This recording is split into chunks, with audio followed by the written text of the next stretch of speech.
The silent manor পর্ব সংখ্যা ৭৯। মায়া শালুকের কোল ঘেঁষে বসে আছে বসার ঘরে। শালুক অনেকবার তাকে বলেছেন পরনের সাদা কাপড়টা বদলে রঙিন কাপড় পর। ওনার এই দুটো কথা বলতে ভীষণ গাল কেঁপেছে। মীর নেই, মায়ার স্বামী জীবিত নেই।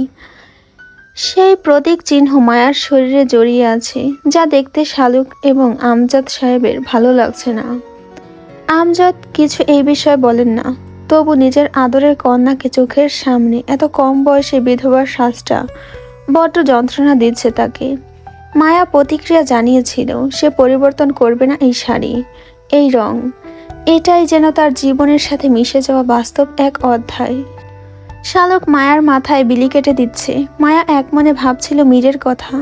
এক পর্যায়ে চোখ থেকে জল গড়িয়ে পড়ল। শালুক দেখেন ওই জল, ওনার বুকটা ছ্যাদ করে ওঠে। রাফিদ বসে আছে অপর পাশের সোফায়, সাথে আহির। আজ ফিরে যাবে আহির কলকাতায়। সেদিন রাফিদের অনুরোধে থেকে গিয়েছে। আজ আর সময় অবশিষ্ট নেই যেন। শহর থেকে তার মায়ের কল এসেছে। আহির তাকে জানিয়েছিল আজই ফিরছে সে। আহিরের হাতে দৈনিক পত্রিকা।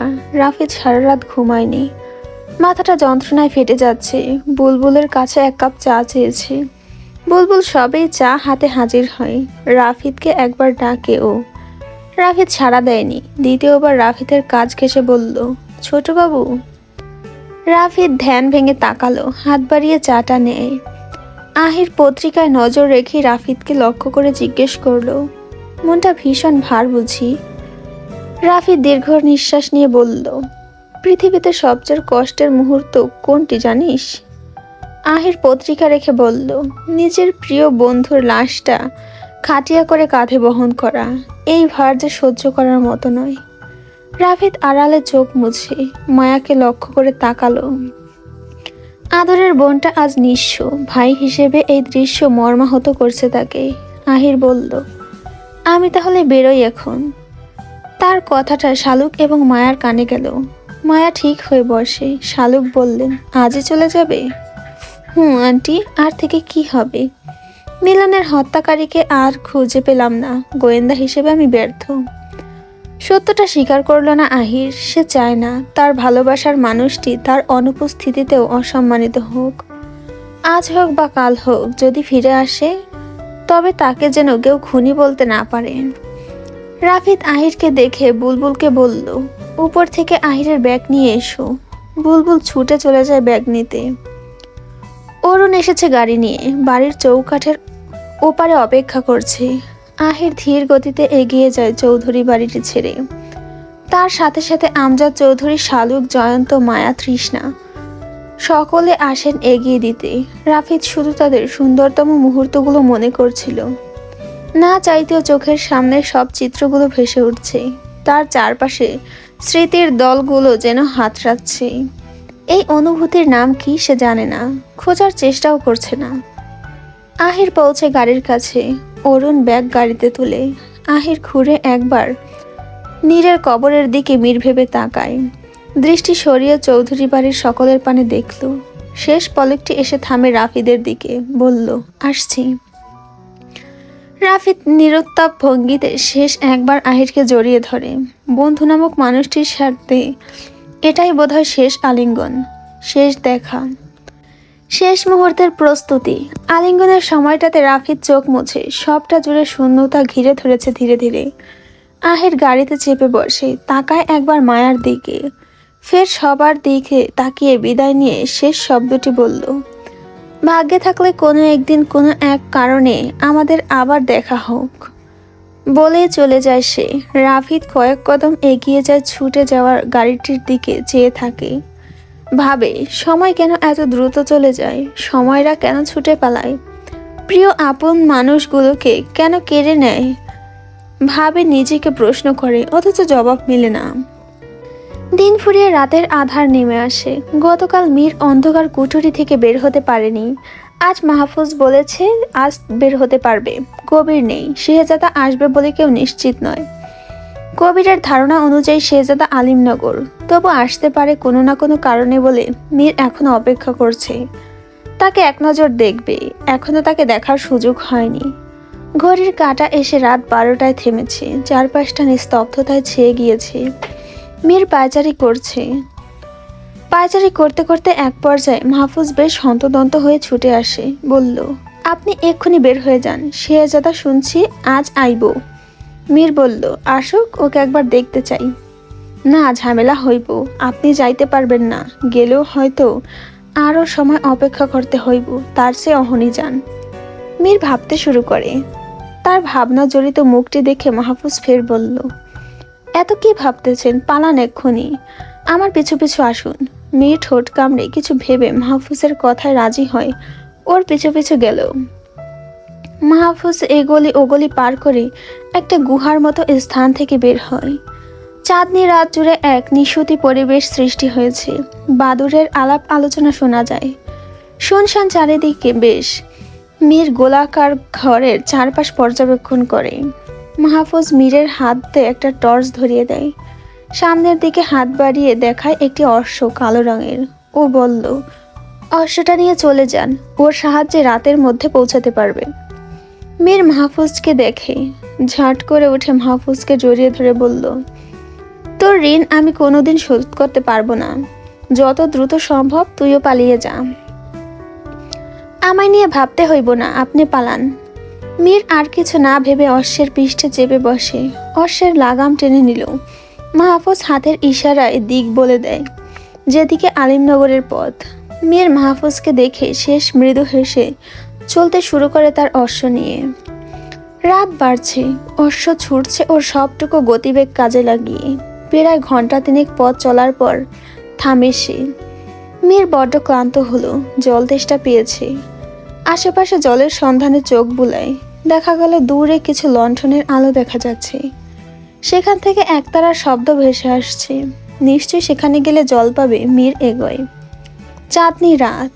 একটা পুরনো গাছের নিচে মাটিতে গোল হয়ে বসে আছে কজন গ্রামবাসী আর একজন বাউল। কারো কোলে একতারা, কারো হাতে খেলা করছে, কারো হাতে খোল, কারো কণ্ঠে গভীর দরদ। গান ভেসে যাচ্ছে ধীরে ধীরে হাওয়ার সাথে, পাতার ফাঁক গলে। চাঁদের আলো গাছের ডাল ছুঁয়ে নেমে এসেছে তাদের মুখে। চোখে মুখে এক ধরনের শান্ত উজ্জ্বলতা। আশেপাশে নীরবে বসে আছে কিছু মানুষ। কেউ চোখ বন্ধ করে গান শুনছে, কেউ চুপচাপ তাকিয়ে আছে আকাশের দিকে। এই রাত যেন সময় থেমে আছে। গান, চাঁদ আর মানুষের নিঃশ্বাস মিলেমিশে একটাই অনুভূতি, শান্তি আর গভীর ভাব। এত রাতেও এরকম একটি পরিবেশ মীরকে মুগ্ধ করল। থাইল্যান্ডে বসে সংগ্রহ করে বাঙালিদের লালন গীত, লোকগান তার শোনা হতো। আজ নিজ কানে শুনছে তাদের সৃষ্টি। গানের সুরে মায়াকে ভীষণ রকম মনে পড়ছে। দম টেনে ভেতরে নিল, আবার ছাড়ল। বাউল থামেন। লম্বা লম্বা চুলগুলো মেলে রাখা। একটা অশ্বের অবয়ব চোখের কর্নিয়ারে ভেসে ওঠায় ঘুরে তাকালো। মীরকে দেখলেন। ওনার চাহনির সাথে সবাই তাকায়। বাউল কিছুক্ষণ চেয়ে থেকে মীরকে ডাকলো ইশারায়। মীর অশ্ব থেকে নেমে ধীরে এগোয়। বাউল মীরকে জিজ্ঞেস করলো, এত রাতে কই যাও? মীর সবার দিকে চোখ বুলিয়ে বলল, খুব দূরে একটা কাজে গিয়েছিলাম, এখন বাড়ি ফিরছি, রাতেই ফিরতে হবে। অনেকক্ষণ যাবৎ ছুটছি, জল তেষ্টা পাওয়াতে এখানে দাঁড়িয়েছি। মীরের মুখে জলের কথা শুনে একজন জল নিয়ে আসে। বাউল মীরকে তার পাশে বসতে বলে। মীর সময়ের অভাব বলে বসতে চাইল না, তবু উনি জোর করে বসালেন। জলটা এগিয়ে দিলেন। মীর খেল। বাউল মীরকে ভালো করে দেখে বললেন, দেখে তো ভালো ঘরের পোলার মতো লাগতাছে, শরীরে আঘাত কেন, ঘটনা কি? যেদিক দিয়ে আইসো ওই দিক তো সচরাচর যায় না কেউ। মীর নিশ্চুপ থাকলো। এরপর মানুষগুলোকে বিশ্বস্ত মনে হয় সমস্ত ঘটনা খুলে বলে। ওনারা হতবাক হয়ে তাকিয়ে রইলেন মীরের দিকে। মুহূর্তটা স্তব্ধতায় ঘেরা। মীর বিদায় নিতে চাইল তাদের থেকে। যাওয়ার আগে বলল, আমার লালন গীতি লোকগান বেশ ভালো লাগে। বাউল বললেন, তুমি একটা গেয়ে শোনাও, যে যা পছন্দ করে সেও তা পারে। একটা সুর তোলো, আমরা বাদ্যযন্ত্র ধরছি, দেখবা মনটা ভালো হয়ে গিয়েছে। ওনার সাথে সবাই হৈ হৈ করে উঠল। একজন খোল হাতে বললেন, একটা সুর ধরো বাজান, কাউরে উৎসর্গ কইরা ধরো। মীর যেন বিপাকে পড়ল। দুই দিকে দুই পথের দিকে দেখে অর্শকে দেখলো একবার, এরপর শ্বাস টেনে বলল, একটা লালন গীতি মনে পড়ছে, গানটা আমার শেষ জীবনকে উৎসর্গ করলাম। বলার শেষে ওনারা একতারা খোল বাজাতে শুরু করে। মীর গলা ছেড়ে গাইতে শুরু করলো, আমি যেদিন যাইব রে মুর্শিদ আমার নিজের বাড়ি, আমার জন্য কিনা আইনো সাদা মার্কিন শাড়ি। আমি যেদিন যাইব রে মুর্শিদ আমার নিজের বাড়ি, আমার জন্য কিনা আইনো সাদা মার্কিন শাড়ি। তুমি নিজ হাতে নববধূ সাজাইও রে, হে লাল চাঁদ বাবা রে। ব্লা ব্লা ব্লা, এ মানে সব গাওয়ার দরকার নেই। মীরের গলায় গানটা শুনে সবাই মুগ্ধ হয়। সুরেলা স্নিগ্ধ কণ্ঠ। মীর আড়ালে চোখ মুছল। বাউল দেখে ফেললেন মীরের চোখের জল, বললেন, কাঁদলে যে, কি মনে কইরা কাঁদলা? মীর শোক আচ্ছন্দের নিবিড় কণ্ঠটা মিইয়ে বলল, মৃত্যু খুব কাছে হয়তো। সব সময় আমার ভেতরে মৃত্যু ঘুরপাক খায়। এতটুকু জীবনে কত জল্পনা কল্পনা, কত পাপ, কত দ্বন্দ্ব। এতটুকু ছাড় দিতে চাই না কাউকে। থেমে মীর করুণ গলায় বলল, আমার মা বাবা নেই, জন্মের পর থেকে ওনাদের আদর পাইনি। শুনেছি ওনারা বেঁচে নেই। যখন ভাবি আমার মা বাবা আর দুনিয়ার বুকে বেঁচে নেই, তখন পুরো দুনিয়াটা শূন্য শূন্য লাগে। কখনো কখনো বেঁচে থাকার ইচ্ছাটাও মরে যায়।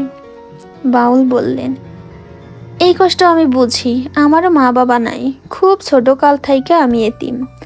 তোমার প্রতিটা সময় ভালো কাটুক, দোয়া রইল। মীর অস্পষ্টভাবে বলল, আর ভালো কোথায়, বাধা পড়েই আছে সুখের দুয়ারে, ভেতরে আর ঢুকতে পারছি কই। বাউল বললেন, আজ রাত আমাগুলোকে থাকলে ভালো হইতো, কিন্তু ওই দিক যে তোমারে সবাই মৃত ভাবতাছে। যাও যাও, বাড়ি ফিরো, তোমার বউরে লইয়া আবার একদিন আইসো। মীর নিঃশব্দে হেসে বিদায় নেয়। পথে যেতে যেতে শেহজাদার কথাও ভাবছে। এতক্ষণে ও নিশ্চয়ই সংবাদ পেয়ে গিয়েছে, সে পালিয়েছে, খুঁজতেও নেমেছে। কিভাবে কোথা থেকে হানা আনে বলা যাচ্ছে না, হোক সামনে বা পিছে। কোথাও থেকে কেউ ওত পেতে আছে বলে মীরের মন বলছে। তবুও সে না থেমে চলতে থাকলো, কিন্তু পথ যেন শেষ হচ্ছে না। কে যেন বলেছিল, বিপদ, আতঙ্ক ও ঝুঁকির পথ খুব সহজে এগোয় না। মীর যেদিন কথাটা শুনেছিল সেদিন হেসে উড়িয়ে দিলেও আজ তার সত্যতা প্রমাণ পেয়েছে। রাতের শেষ তৃতীয়াংশে পড়েছে। চাঁদটা ঢলে পড়েছে। মীর টর্চ জ্বালালো না। যতটুকু পথ এসেছে চাঁদের মসৃণ আলো ধরেই। এখন সে আছে খোলা মাঠের মতো একটা শুনশান জায়গা। অশ্ব ছোটার সাথে সাথে শো শো বা শব্দে বাতাস কানে বেজছে। খোলা মাঠটা পার হলেই আলিমনগর। মীর হাঁপ ছেড়ে বাঁচার চেষ্টা করল। তাৎক্ষণিক মুহূর্তে একটা তীর ফলক এসে অশ্বের পায়ে বেঁধে অশ্বসহ মীর ছিটকে দূরে গিয়ে গড়িয়ে পড়ে যায়। অশ্বটা মাটিতে পড়ে যেতে আবার উঠল। মীর উবু হয়ে পড়ে। হাতের কনুইতে আঘাত পেয়ে কোকিয়ে উঠল। চোখ দুটো মেলে তাকালো। সামনে ৩-৪টে অশ্ব। শেহজাদা আক্রমণ করছে মীর নিশ্চিত হলো। সে ধীরে উঠে দাঁড়ালো। শার্টে ময়লা ভরে গিয়েছে। নিজের দিকে একবার তাকিয়ে শেহজাদাকে দেখল। শেহজাদা অশ্ব থেকে নেমে দাঁড়ালো। পাগড়ির আঁচল দিয়ে ঢেকে রাখা মুখটি প্রদর্শন করলো। হাতে একটি তলোয়ার। তলোয়ারটা মাটির সাথে টেনে টেনে ধীর পায়ে হেঁটে আসলো মীরের দিকে। মীর রুষ্ট চোখে তাকিয়ে আছে। শেহজাদার পা থেকে মাথা পর্যন্ত দেখলো মীর। পুরো শরীরে তেজের একটা আবির্ভাব, যেমনটি ছিল সুফিয়ানের। কবিরের দেওয়া বর্ণনার সাথে মিল পাচ্ছে। শেহজাদা মীরের শার্টের ময়লা ঝেড়ে বলল, পালাচ্ছিস কেন? শয়তানের হাত থেকে বউকে রক্ষা করতে। ভালো ওকে আমি আগে বেসেছি। তুই যেদিন ওকে প্রথম দেখেছিস তার আগে থেকে আমি ওকে ভালোবাসি, এবং বিয়েও ঠিক ছিল। অবশেষে ও আমার স্ত্রী। আমি মায়াকে গত দীর্ঘ সময় ধরেই ভালোবাসি। ওর বর্ণনা শুনে ওর প্রেমে পড়েছিলাম। এক বন্ধুর থেকে ওর বর্ণনা শুনে। তখন মায়া বিদেশে ছিল। যখন বিদেশ থেকে ফিরলো তখন ওকে জঙ্গলে বসে প্রথম দেখাতেই ভালোবেসে ফেলেছি। ও তোর তকদিরে ছিল না, মীর বলল। ছিল ঠিকই, কিন্তু কবুল করার আগে তুই ওকে বিয়ে করে নিস। এটা কেন পেরেছিস জানিস? কারণ তুই ওর কাছে এক ছাদের নিচে থাকতে পেরেছিস। তোর একটা পরিবার ছিল, সবকিছু তোর জন্য সহজ ছিল, যেই সুযোগটা আমার হয়নি। আমি শেহজাদা সব সময় সর্বদিক দিয়েই ঠকে গেলাম, জানিস তো। সে ছোটবেলা থেকে সব কিছু থেকে বঞ্চিত, মা বাবার আদর থেকে বঞ্চিত। আমায় মা বাবা 10 বছর বয়সী এতিম করে চলে গিয়েছে পরপারে। তুই তুই তো অট্টালিকায় বড় হয়েছিস, আমি পারিনি রে। মা বাবা দুনিয়া থেকে চলে যাওয়ার পর তার আর আপন বলতে কেউ হয় না। আমারও কেউ ছিল না, না খেয়ে খেয়ে বড় হয়েছি, লোকের কথা শুনেছি। কি পেলাম এই জীবনে বল? কিছুই না। না কারো আদর ভালোবাসা, না একটা মাথার উপর ছায়া। শেহজাদার কণ্ঠ শীতল শোনায়, কণ্ঠে জোর নেই। ঠিক কিছুক্ষণ আগেও ছিল। মীর ভেবেছিল শেহজাদা নির্ঘাত তার সাথে লড়াই বাঁধাবে, সেও প্রস্তুতি নিচ্ছিল। কিন্তু এখন তার ভাবনা ভুল প্রমাণিত হলো। অবাকও হচ্ছে। শেহজাদা জলচক্রান্ত চোখে বলল, মা বাবা ছাড়া বেঁচে থাকা বিষের মতোই বিষাক্ত। সেই বিষের যন্ত্রণা নিয়ে বেঁচেছিলাম, একাকিত্বকে মেনে নিয়েছিলাম, আঁকড়ে ধরেছিলাম আমার শূন্যতাকে, বাস্তবতাকে। আর ঠিক তেমন সময় আমার জীবনে মায়ার আগমন ঘটে। এক বর্ণনার মাধ্যমে ওর দেখা পাওয়ার জন্য উদ্বিগ্ন হয়ে যাই। একজন বন্ধু জানায় মায়া বিদেশে। আমি দেশে আসা পর্যন্ত অপেক্ষা করি। আর যেদিন প্রথম দেখা হচ্ছিল সেদিন তুই এসে মাঝখানে বাধা হয়ে দাঁড়াস। রাগ হয়, প্রচণ্ড ঘৃণা হয় তোকে। সব পেয়ে আসছিস তুই, তাই সিদ্ধান্ত নেই ওকে আর পেতে দেব না। সেই ভাবনা ধরে কত কিছুই না করলাম। ভালোবাসার লোভে তোর যমজ ভাইকে মারলাম, তোকে বন্দি করলাম। থেমে শেহজাদা সেকেন্ড কয়েক চুপ থেকে পুনরায় বলল, এই দুনিয়াতে সব থেকে ক্ষতিকর লোভ হচ্ছে ভালোবাসার লোভ। ভালোবাসার লোভ মানুষকে ধ্বংস করে দেয়। আমি সেই লোভে পড়ে তোদের ধ্বংস করতে চেয়েছিলাম, অর্ধেকটা পেরে উঠেছিলাম। বাকিটা বোধহয় মায়াকে বিয়ে করলে হতো, এতে করে তুই ধ্বংস হতিস। কিন্তু মীর আমার ভাই, তুই ভাগ্যবান। তুই তোর ভালোবাসায় জিতে গিয়েছিস। মায়া একমাত্র তোকেই ভালোবাসে। তোর মৃত্যুর মতো হারিয়ে যাওয়া শূন্যতা ও তোকে ভালোবাসে। আমি আজ ওদের বাড়ি যাচ্ছিলাম বিয়ের প্রস্তাব আর নিজের আসল পরিচয় জানাতে আমজাদ চৌধুরীকে। ঠিক সেই মুহূর্তে পথে তৃষ্ণার সাথে দেখা হয়। ওর কাছে চিঠি পাঠিয়ে পরিষ্কার জানিয়ে দেয় যাতে আমি আর ওর পথে বাধা না হই। যদি হয় তবে নাকি ও নিজেই শেষ হয়ে যাবে। তুই বল ভাই, নিজের ভালোবাসার মানুষের মুখে কেউ এরকম শব্দ শুনতে পারে? সহ্য হয়? নিশ্চয়ই না। আমারও হয়নি। চাইলে হয়তো আমি ওকে জোর করে বিয়ে করতে পারতাম, কিন্তু জোর করে আর সব হলেও ভালোবাসা হয় না। মেয়ের নিরুত্তাপ হয়ে শেহজাদার কথাগুলো শুনছে। হাতটি তার মুষ্টিবদ্ধ ছিল, খুলে ফেলেছে এখন। শেহজাদা মীরের শার্টটা ঝেড়ে বলল, জানিস জীবন্ত কবর কাকে বলে? একতরফা ভালোবেসে ঠকে যাওয়া হৃদয়কে জীবন্ত কবর বলে। আমি সেই কবরটাকে না হয় সাথে নিয়ে ঘুরবো, বয়ে বেড়াবো সমাধির ভারকে বহন করি। চলে যা, তুই জিতে গেছিস, আমি হেরে গিয়েছি। আমি শেহজাদা আজ পর্যন্ত কারো কাছে হার মানিনি। আজ মেনেছি নিজের ব্যর্থ ভালোবাসার কাছে। নারী আল্লাহর সৃষ্টি এমন এক নিয়ামত যেখানে হিংস্র পুরুষকে চোখের এক ফালে ইশারাতে হারিয়ে দিতে পারে। আমিও হেরে গিয়েছি। তবে তুই তোর নিয়ামতকে যত্নে রাখিস, আগলে রাখিস, কষ্ট দিস না কখনো। নারী হচ্ছে কাচের মতো, ঝাপটে ধরলে ভেঙে যাবে। থেমে শেহজাদা মৃদু হাসে, এরপর অনুতপ্তের স্বরে বলে, ভালোবেসে এক নারীকে পাওয়ার জন্য পাপ করেছি, নিজের রক্তের আরেক ভাইকে মেরেছি। আমি আজ জ্বলছি মীর। এই নে তলোয়ার ধর, আমার গলা কেটে ফেল, মরে যাই। বেঁচে থাকার অধিকার আমার নেই, আর বেঁচে থেকেই বা কি হবে, মেরে ফেল আমায়। বলে তলোয়ারটা মীরের দিকে ধরিয়ে দেয়। মীর কিছুক্ষণ তলোয়ারটা দেখে ফেলে দেয়, বলল, যে পাপের অনুশোচনা উপলব্ধি করে তাকে মেরে ফেলা আরো বড় পাপ। সর্বদা প্রতিশোধের বদলে প্রতিশোধ নিতে হয় না। আজ তোর পরিবর্তন আমার ভীষণ ভালো লেগেছে। অনেক পাপ করেছিস, আমার যমজ ভাইকে মেরে আরো বড় ভুল করেছিস। ও যেমন তোর ভাই ছিল তেমনি আমারও ভাই ছিল, ওকে মেরে আমি অনুতপ্ত। মীর বাকরুদ্ধ, দুই কোমরে হাত রেখে গভীর দম ফেলল, বলল, মায়ের সাথে দেখা করেছিলিস? ওইটা যেন শেষ দেখা হয়। চললাম। বলেই মীর অর্ষের কাছে এগোয়। অর্ষের পা থেকে রক্ত ঝরছে। তীরটা লেগে চলে গিয়েছে, তীব্র গতিতে ছুটতে পারবে না, তবু ধীরে ধীরে পারবে। মীর ওর পৃষ্ঠায় চেপে বসে। শেহজাদা পেছন থেকে বলল, তোকে আজ মুক্ত করতে এসেছিলাম, কিন্তু তার আগেই তুই পালিয়ে এসেছিস। মীর কিছু বলল না। অশ্বের লাগাম ধরে ঘুরে একবার তাকালো শেহজাদার দিকে। শেহজাদা মীরের দিকে তাকিয়ে এক রহস্যময় হাসি দিল। মীরও একই ভঙ্গিতে হাসল, যেন তারা শেষ দেখায় চোখে চোখে কথা বলছিল।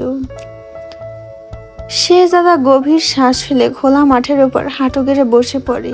তার সাথে থাকা এক বিশ্বস্ত অনুচর এসে পাশে দাঁড়ায়। সে বলল, উস্তাদ, তারে এমনে ছাইড়া দিলেন? শেহজাদা আকাশের দিকে তাকায় এক মনে। কণ্ঠে রাগ বিসর্জন দিয়ে বলল, কাউকে ভালোবাসার মতো ক্ষমতা যদি থাকে, তবে তাকে অন্যের পাশে হাসতে দেখার শক্তিটাও থাকতে হয়। ভালোবাসা শুধু কাছে পাওয়ার নাম নয়, কখনো কখনো তাকে দূর থেকে সুখী দেখতে পারার সাহসটাও ভালোবাসা। যাকে সত্যি ভালোবাসি তাকে আঁকড়ে ধরার চেয়ে সুখকে ছেড়ে দিতে পারাটাই সবচেয়ে কঠিন পরীক্ষা। আমি না হয় সেই পরীক্ষায় দিলাম। থেমে চোখের জল মুছে সেকেন্ড কয়েক পর আবার বলল, কাউকে ভালোবাসা মানে এই নয় যে সে আমারই হবে। ভালোবাসা মানে সে ভালো থাকুক, যেখানেই থাকুক, অন্যর হয়ে থাকুক। সবচেয়ে নিঃশব্দ ত্যাগ হলো প্রিয় মানুষটাকে অন্যের জীবনে নিজের জায়গা খুঁজে নিতে দেখা। আমি দেখেছি মীরের অনুপস্থিতিতেও কিভাবে মায়া ওকেই ভালোবেসেছে। অনুচর বলল, আমি আজকে একটা জিনিস খেয়াল করেছি। মায়ার চিঠিটা পড়ার পর থেকে আপনি কেমন যেন আচরণ করতেছেন। কি লেখা ছিল? সে মীরকে ভালোবাসে, সেটা তো আপনি আগে থেকেই জানেন। এমন কিছু কইছে যে কথায় আপনি থ হয়ে গেছেন? কি কইছে? শেহজাদা ওর প্রশ্ন এড়িয়ে বলল, ভালোবাসা মানে ত্যাগ, একতরফা ভালোবাসা মানে হৃদয়টা মৃত। আজ থেকে আমিও মৃত, হারাতে হারাতে আমি শূন্য। শেষে এসে শূন্য বৃত্তের মধ্যে এসেও আবারও শূন্য হলাম, সব হারালাম। হারানোর মতো অবশিষ্ট আমার জীবন ব্যতীত আর কিছুই রইল না।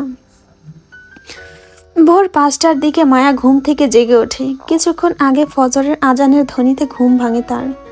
নামাজ আদায় করে জায়নামাজে বসে আছে। কি যেন ভেবে হাত দুটো আল্লাহর দরবারে পুনরায় তুলে আবেগী হয়ে মনে মনে বাঁধ ভাঙার মতো কান্নায় ভেঙে পড়ল। কি অপরাধ করেছিলাম যার শাস্তি এভাবে দিলে? বিয়ের রাতে বিধবা করলে, স্বামীকে বিষ খাইয়ে তোমার জিম্মায় নিয়ে নিলে। এই দুনিয়াতে বোধহয় আমি এক হতভাগী, যে কিনা তিলে তিলে মরছি। থেমে হৃদয় ভেঙে পুনরায় প্রার্থনা করল নিঃশব্দে, তুমি চাইলে তো সব অসম্ভবকে সম্ভব করতে পারো। তুমি কি পারো না আমার স্বামীকে ফিরিয়ে দিতে? এতটুকু বলে হু হু করে কেঁদে ওঠে। আল্লাহ শুনছে তার প্রার্থনা। তিনি যে অন্তর্যামী, মুখে শব্দ নেয়, মনে মনে বলা কথাও ওনার কাছে পৌঁছায়। মায়া থামে, ভাবে আল্লাহর সিদ্ধান্তের বাইরে যাওয়া যে পাপ, মৃত মানুষকে ফিরে চাওয়াও যে পাপ। মায়া আল্লাহর দরবারে দ্বিতীয়বার মাফ চাওয়ার আগেই বাড়ির সামনে থেকে অশ্বের টকটক শব্দ আসছে, সাথে সাথে হেরসা ধ্বনিটা এসেছে মীরের অশ্বের থেকে, যেটা অশ্বশালায় বাঁধা। মায়ার কানে পৌঁছায় শব্দ। মাফ আর চাইল না, সেজদার স্থানে চুমু খেয়ে উঠে এলো। ঘরের বারান্দায় গিয়ে দেখলো অশ্ব থেকে নেমে কেউ ঘরের মূল দরজার দিকে এগোচ্ছে। মায়া মীরকে ঠিক চিহ্নিত করতে পারল না। হ্যালুসিনেশন ভেবে চোখ সরিয়ে নেয়। চোখ কষলে তাকাতেই দরজায় টোকা পড়ল। মায়া তার ভাবনা ভুল নয় সঠিক প্রমাণ করার জন্য ছুটে গেল নিচে। সদর দরজা খুলে দিল। মীর তার সামনে দাঁড়িয়ে আছে। মায়া কয়েক মুহূর্তের জন্য থমকে গেল। সে সত্য দেখছে নাকি এটাও ভুল? সে পুরোপুরি নিস্তব্ধ হয়ে যায়। চোখ দুটো টলমল করছে, ঠোঁট দুটো কাঁপছে অনবরত। মীর মায়াকে বিধবা শাড়িতে দেখলো। তার পৃথিবীটা বদলে যায় হঠাৎ। চোখের জ্বর আর বাঁধল না, কাঁপা কাঁপা কণ্ঠে বলল, আমি মীর, তোমার স্বামী, বেঁচে আছি। তোমার ভালোবাসা এতটাই তীক্ষ্ণ যে আল্লাহ আমায় আবার ফিরিয়ে দিয়েছে। এত ঝড় ঝাপটার পর তোমাকে আবার পেয়েছি। মায়ার চোখে জল, হাসি সব মিলেমিশে একটা শব্দ উচ্চারণ করতে সক্ষম হলো। আপনি? মীর মাথা উপর নিচ করে বোঝালো, সে। মায়া ঝাপটে ধরল মীরকে। তার কান্নার শব্দ দেওয়ালে দেওয়ালে প্রতিধ্বনিত হচ্ছে।